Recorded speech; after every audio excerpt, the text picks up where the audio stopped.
Everybody wants peace of mind, but not everyone knows how to protect it. Life throws negativity, opinions, and pressure at us daily, and most people react by letting it bother them. But imagine being the kind of person who doesn't get rattled, doesn't get dragged into drama, and stays in control no matter what.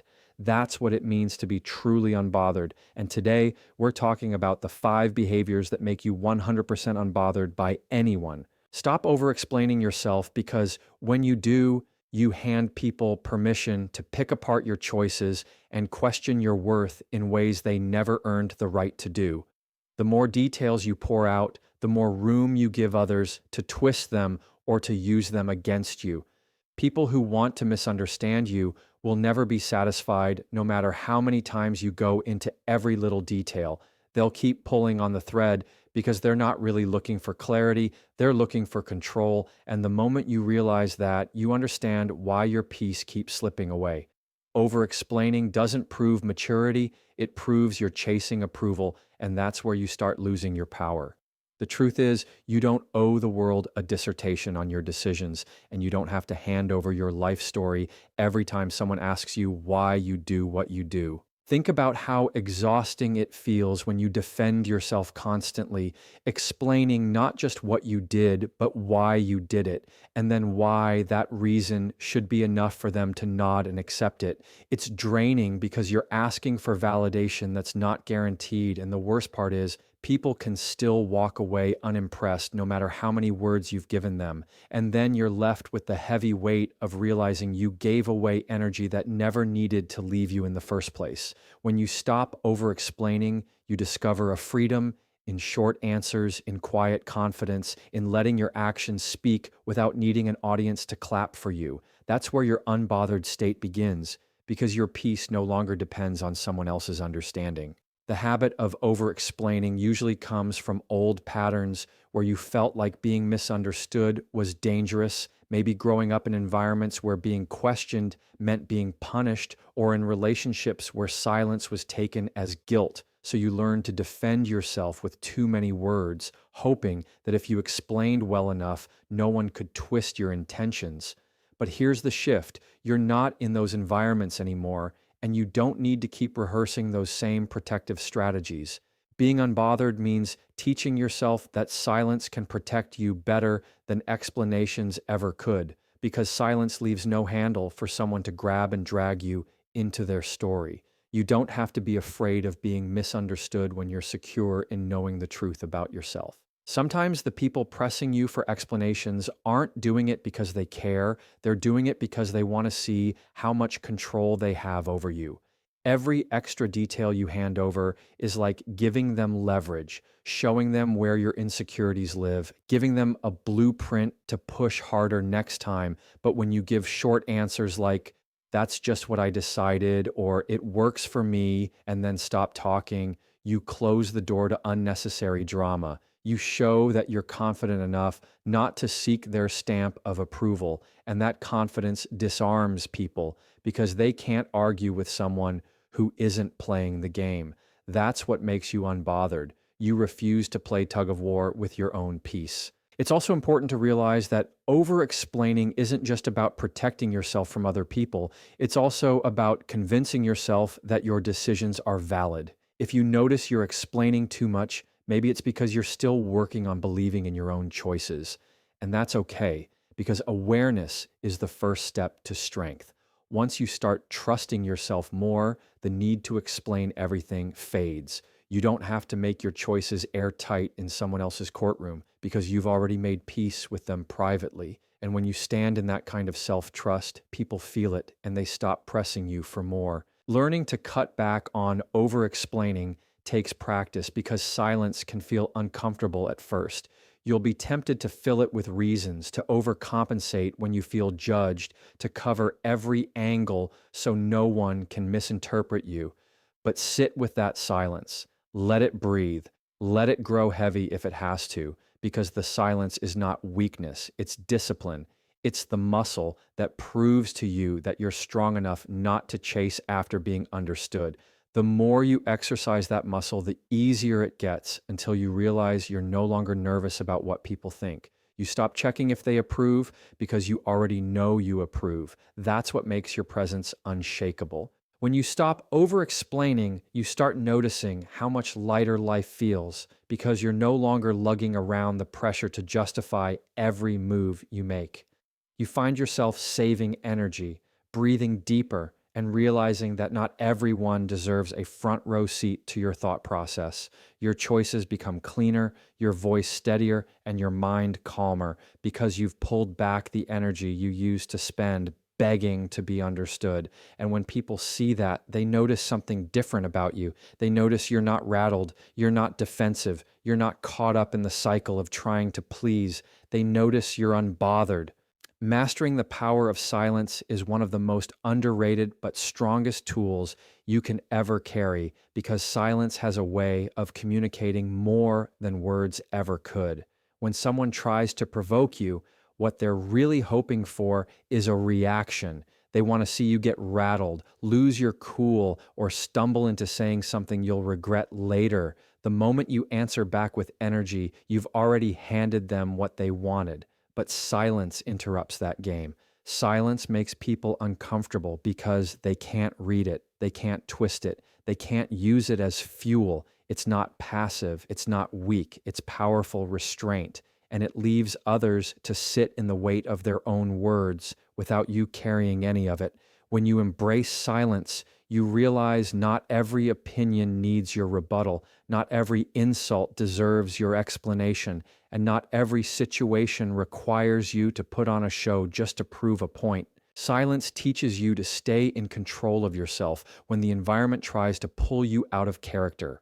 Think about how often people regret what they said in anger. How many conflicts escalated because someone filled the quiet with defensiveness or sharp words? If those moments had been met with silence, how quickly the heat would have cooled.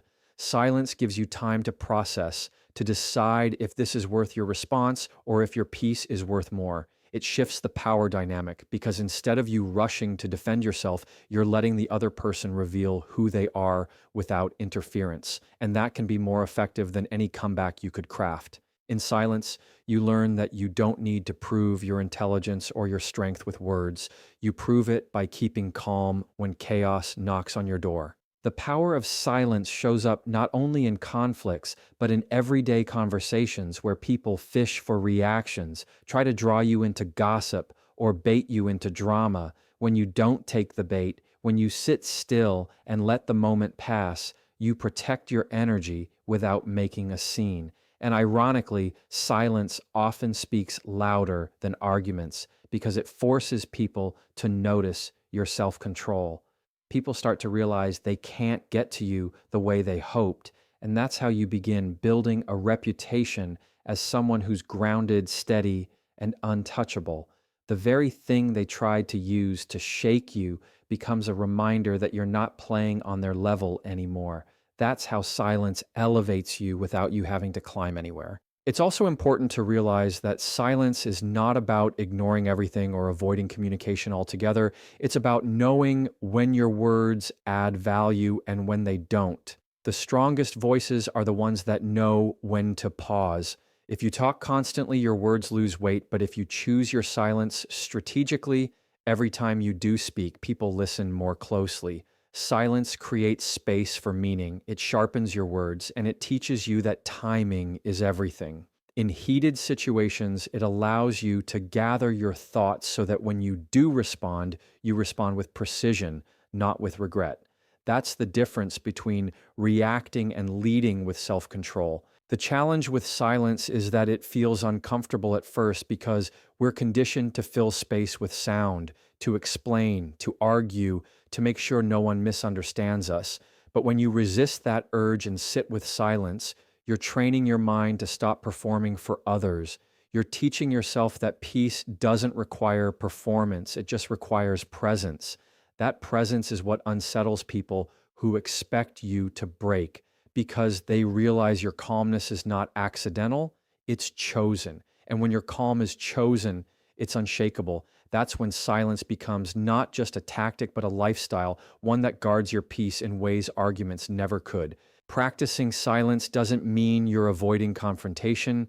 It means you're controlling it. It means you're stepping into situations with the awareness that your response is not owed, it's optional, and sometimes withholding it is the smartest move. It means you value your energy enough not to pour it into every fire that someone else lights. And the more you practice, the more natural it becomes. You'll start noticing how silence ends arguments faster, how it stops manipulators from finding leverage, how it makes gossip collapse because you refused to add oxygen to it.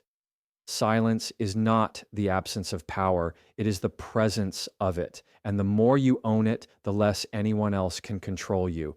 When you carry silence as a tool, people feel it before you even use it. They recognize the steadiness in you, the patience in you, the discipline that can't be bought or borrowed, and it changes how they interact with you because people respect what they can't easily provoke.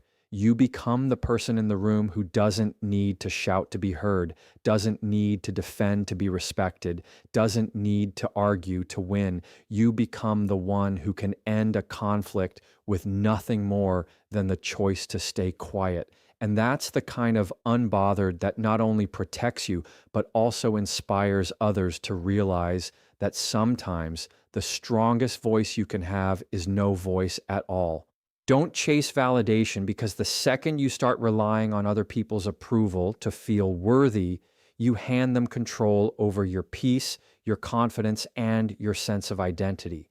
Validation feels good in the moment, but it's fragile because it only lasts as long as the compliment does, and then you're back to searching for the next one to keep you afloat. That's a cycle that leaves you restless because no matter how much recognition you get, it's never enough to fill the gap of not believing in yourself. Chasing validation makes your worth conditional. It ties your happiness to opinions that can change in a second, and it puts you on a treadmill of constantly performing, constantly proving, constantly seeking without ever arriving at a place of genuine contentment. Real strength comes when you decide that your value is not negotiable, not dependent, not fragile, because it lives in you, not outside of you. The problem with chasing validation is that it always feels like a moving target. You think you'll finally feel secure once you get enough likes, enough praise, enough recognition, but the finish line keeps shifting further away. Someone will always have something negative to say. Someone will always withhold the compliment you were waiting for. Someone will always minimize your effort no matter how hard you worked. If your sense of peace depends on changing those minds, you'll always end up drained because you can't control what anyone else thinks of you. When you stop chasing validation, you stop running a race you were never meant to win, and you start focusing on building the kind of self-respect that no one can take away. That's what makes you unbothered, because when you already approve of yourself, other people's opinions lose their power. Chasing validation also shows up in subtle ways, like overworking yourself to be noticed, over-explaining to prove your decisions, or pretending to be someone you're not just to keep others comfortable. It's not always about dramatic people-pleasing. Sometimes it's just those small choices where you silence your real self so that others will smile and accept you. But every time you do that, you reinforce the idea that your authentic self isn't enough, that you have to earn love or respect by meeting someone else's standard. Breaking free from that requires courage because it feels risky to stop performing and just stand in who you are. But that risk is where freedom lives, because the moment you stop bending for approval, you stop living in fear of rejection. You learn that the right people will respect you without conditions, and the wrong people were never meant to hold that kind of power over you anyway. When you stop chasing validation, you start making decisions that actually align with your values instead of the values people expect you to hold. That's when your confidence begins to feel unshakable because it's rooted in what matters to you, not in applause that comes and goes. You don't dress a certain way to be praised. You dress how you feel most yourself. You don't speak to earn points. You speak because your voice has meaning. You don't bend your boundaries to keep peace. You hold them because they protect you. And what happens is people start respecting you more when you're not desperate for their approval. Because confidence attracts respect, while desperation attracts manipulation. By letting go of validation chasing, you're teaching others how to treat you, but more importantly, you're teaching yourself how to stand tall without leaning on anyone else's opinion. It's not about ignoring encouragement or pretending you don't appreciate recognition. It's about not depending on it to define you. Encouragement can be fuel, but it should never be oxygen, because oxygen is what you can't live without. And if other people's praise is your oxygen, you'll suffocate the moment they stop giving it. Validation is nice when it comes, but you need to know who you are without it, because that's the foundation that keeps you steady. Otherwise, every criticism, every silence, every lack of acknowledgement will hit you like a storm, and you'll be right back to questioning yourself. But when you build your worth on internal conviction instead of external attention, criticism becomes feedback instead of a threat, and silence becomes peace instead of punishment. That's when you know you're no longer chained to the need for constant approval. Walking away from the chase for validation also clears your life of unnecessary noise, because suddenly you're no longer measuring yourself against standards that don't even matter to you. You stop looking sideways at what everyone else is doing and start looking inward at whether you're proud of yourself. And that shift changes everything, because now your progress is measured by your own growth, your own effort, your own alignment with your values. That's what gives you a deep sense of calm that can't be touched, because it's not about what they think anymore. It's about what you know to be true. You know you're enough. You know your choices make sense for you. You know your life doesn't need a round of applause to have meaning. That's where the real unbothered confidence lives, in the quiet certainty that you already carry your worth with you. The more you practice letting go of validation, the more you'll notice how liberating it feels to make choices without looking over your shoulder for approval. You'll feel lighter because you're no longer carrying the pressure of meeting invisible expectations that never end. You'll notice how much more authentic your conversations become when you're not calculating the perfect thing to say to be liked. You'll see how much more powerful your presence feels when it's not diluted by performance, because people can sense the difference between someone who's seeking acceptance and someone who's already accepted themselves, and that difference is what draws real respect, the kind that lasts, the kind that makes you truly unbothered by anyone else's judgment. Respond instead of react, because reacting is what happens when your emotions grab the steering wheel before your mind even gets a chance to show up. And that's when you say things you didn't mean, agree to things you didn't want, or explode in ways that only make the situation worse. Reaction is instant. It's impulsive. It's about satisfying the urge of the moment rather than protecting your peace in the long run. When someone disrespects you, insults you, or tries to push your buttons, they are betting on your reaction, because a reaction is predictable and easy to control. But a response is different. A response is deliberate, measured, calm, and it comes from a place of strength rather than insecurity. Responding gives you back control over the situation, because instead of being led by emotion, you're leading with intention, and that shift alone is what makes you unbothered. Learning to respond instead of react means giving yourself space between what happens to you and what you choose to do about it. That space is where your power lives, because in that pause, you decide whether this situation even deserves your energy, or if silence, patience, or simply walking away is the better option. When you react instantly, you often regret it. But when you pause, you give yourself the chance to see clearly, to weigh whether your words will make things better or worse. That pause doesn't mean you're weak. It means you're wise enough to protect your peace before you protect your ego. And in that moment of pause, you shift the power away from whoever tried to trigger you and back into your own hands, because now you're the one choosing how this ends. The reason reacting is so tempting is because it feels like defense. It feels like you're standing up for yourself, but often it's just handing the other person proof that they got to you. A calm response, on the other hand, confuses people who wanted to see you lose control because they realize they don't have the influence they thought they did. And that's the moment they start respecting you differently, even if they never admit it, because you showed them that you don't move on their command. Responding instead of reacting teaches people that your emotions aren't available for them to play with, that your peace isn't fragile, and that your boundaries don't break just because someone pressed on them. That's not passivity, that's maturity, and it's what separates someone who's easily shaken from someone who's unbothered. Response also gives you clarity because instead of drowning in emotion, you rise above it and see the bigger picture. A reaction is about the next 5 seconds, but a response is about the next 5 days, the next 5 years, the consequences that follow long after this moment passes. Responding means you don't sabotage yourself by saying something cruel in anger that you'll have to apologize for later, or making a decision in frustration that you'll regret once your head clears. It means you think about how you want to carry yourself, what kind of person you want to be known as, and you choose actions that reflect that identity instead of letting the moment control your image.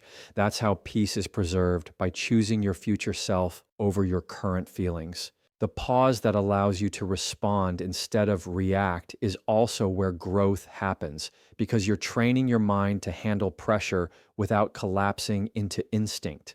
At first, it feels hard because your emotions are fast and they demand attention. But every time you resist the urge to react, you build a new strength in yourself. You teach yourself that you don't have to match the chaos around you. You can choose calm even when everything around you feels heated. And when you realize you can choose calm, you realize you can choose peace. And once you know peace is a choice, no one else can take it from you.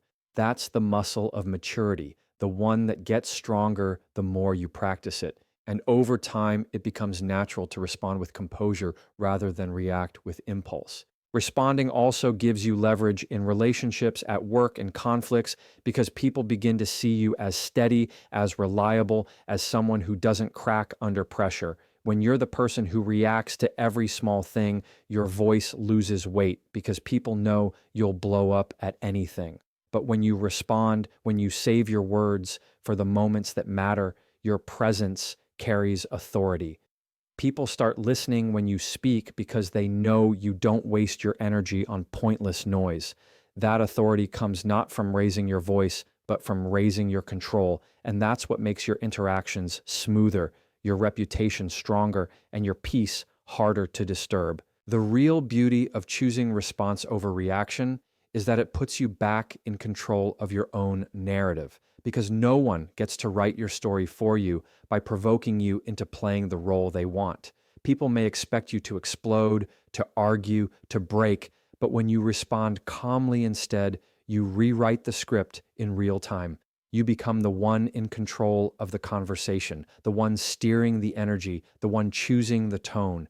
And once you know that control is yours, you stop fearing what people throw at you because you already know you'll decide how to handle it. That certainty is the essence of being unbothered, not because life is easier, but because you've chosen the kind of strength that makes even the hardest moments lose their grip on you.